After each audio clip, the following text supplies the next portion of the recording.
Em seu 8º discurso de abertura na Assembleia Geral da ONU, o presidente Lula enfatizou o combate à crise climática e culpou o neoliberalismo pelo aumento da desigualdade, da fome e pelo crescimento da extrema-direita. A Assembleia começou oficialmente às 9 da manhã desta terça-feira. Um a um, chefes de Estado entraram na sede da ONU em Nova York. Lula, acompanhado da primeira-dama, Janja da Silva, chegou cedo. O presidente ucraniano Volodymyr Zelensky, que participou pela primeira vez presencialmente do evento, apareceu momentos antes da abertura. O secretário-geral da ONU foi quem deu início à cerimônia. Antônio Guterres chamou a atenção às catástrofes naturais na Líbia, que mataram pelo menos 9.000 pessoas na semana passada, e reforçou a luta contra o aquecimento global. Guterres falou ainda sobre a guerra na Ucrânia, dizendo que o conflito é um ataque não somente aos ucranianos, mas à democracia no mundo. O secretário-geral surpreendeu e defendeu abertamente uma das principais reivindicações de Lula, a reforma do Conselho de Segurança da ONU. Segundo ele, uma instituição ultrapassada que cria insegurança global e crises humanitárias. O brasileiro foi o primeiro chefe de Estado a falar. Ele relembrou o primeiro discurso que fez na Assembleia Geral da ONU 20 anos atrás, época em que um atentado tirou a vida do diplomata Sérgio Vieira de Mello, e lamentou as vítimas da crise climática. Presto minha homenagem ao nosso compatriota Sérgio Vieira de Mello e 21 outros funcionários desta organização, vítimas brutal do atentado em Bagdá há 20 anos atrás. Desejo igualmente expressar minhas condolências às vítimas do terremoto no Marrocos e das tempestades que atingiram a Líbia.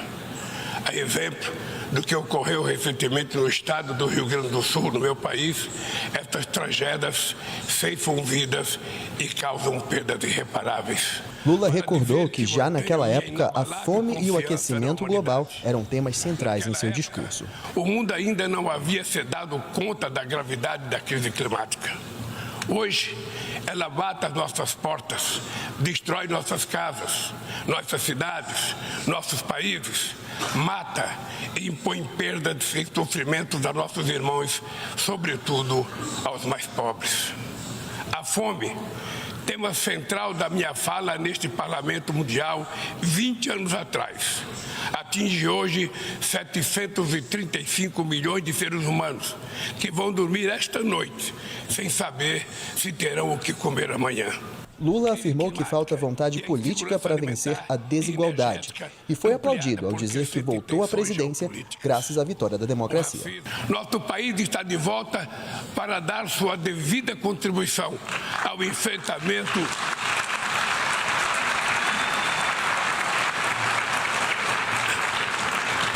enfrentamento dos principais desafios globais. Lula falou que a comunidade internacional está mergulhada em crises. A pandemia da Covid, a crise climática, a insegurança alimentar e energética. Ele citou os problemas de racismo, da intolerância e xenofobia potencializados pela internet e redes sociais. Se tivéssemos que resumir em uma única palavra este desafio, ela seria desigualdade. A desigualdade está na raiz destes fenômenos ou atua para agravá-los. Reduzir as desigualdades dentro dos países requer incluir os pobres nos orçamentos nacionais e fazer os ricos pagar impostos proporcionais ao seu patrimônio. Lula colocou os países ricos como grandes responsáveis pela crise climática. Segundo ele, as nações desenvolvidas cresceram baseadas em um modelo com altas taxas de emissões. E os 10% mais ricos do mundo são responsáveis por quase metade de todo o carbono na atmosfera. Sem mobilização de recursos financeiros e tecnológicos, não há como implementar o que decidimos no Acordo de Paris e no Marco Global da Biodiversidade. A promessa de destinar 100 bilhões de dólares anualmente para os países em desenvolvimento permanece apenas isso, uma longa promessa. Hoje, este valor seria insuficiente para uma demanda que já chega à casa dos trilhões de dólares. Pediu mudanças nas instituições internacionais como o ONU, o FMI e o Banco Mundial, que, segundo o presidente, privilegiam países desenvolvidos. Quando as instituições reproduzem as desigualdades elas fazem parte do problema e não da solução. No ano passado, o FMI disponibilizou 160 bilhões de dólares em direitos especiais de saque para países europeus e apenas 34 bilhões para os países africanos.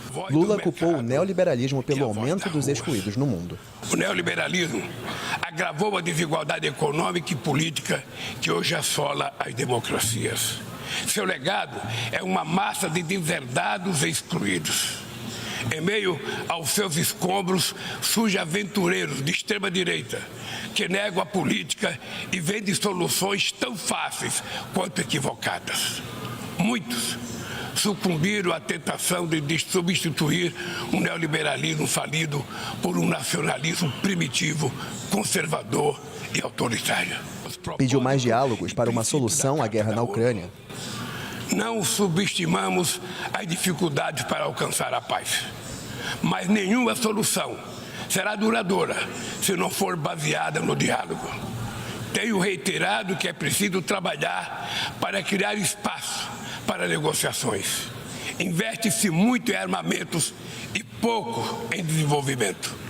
No ano passado, os gastos militares somaram mais de 2,224 bilhões de dólares.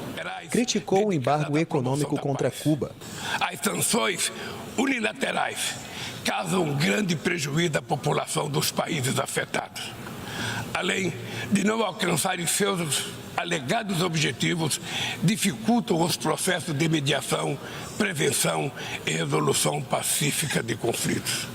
O Brasil seguirá denunciando medidas tomadas sem amparo na Carta da ONU, como o embargo econômico e financeiro imposto a Cuba e a tentativa de classificar esse país como Estado patrocinador do terrorismo. O presidente americano Joe Biden falou logo depois do brasileiro. Ele citou a importância da cooperação entre países e ressaltou o constante apoio à Ucrânia. Disse que o mundo inteiro está menos seguro e, como todas as nações, os Estados Unidos desejam que a guerra termine. O presidente da Ucrânia, Volodymyr Zelensky, foi recebido com aplausos. Ele criticou o apoio de alguns países à Rússia e pediu a eliminação das armas nucleares. Zelensky acusou Moscou de raptar crianças ucranianas, o que levou a um pedido de prisão contra Vladimir Putin. Terroristas não têm direito de possuir armas nucleares. Armas de destruição estão ganhando momento e o opressor não vai usar estas armas somente contra o meu país, mas também contra os países de todos vocês, disse o ucraniano. Zelensky atacou diretamente a ofensa contínua da Rússia, chamou a guerra de genocídio e condenou o uso de armas químicas e tecnologia por parte do líder russo.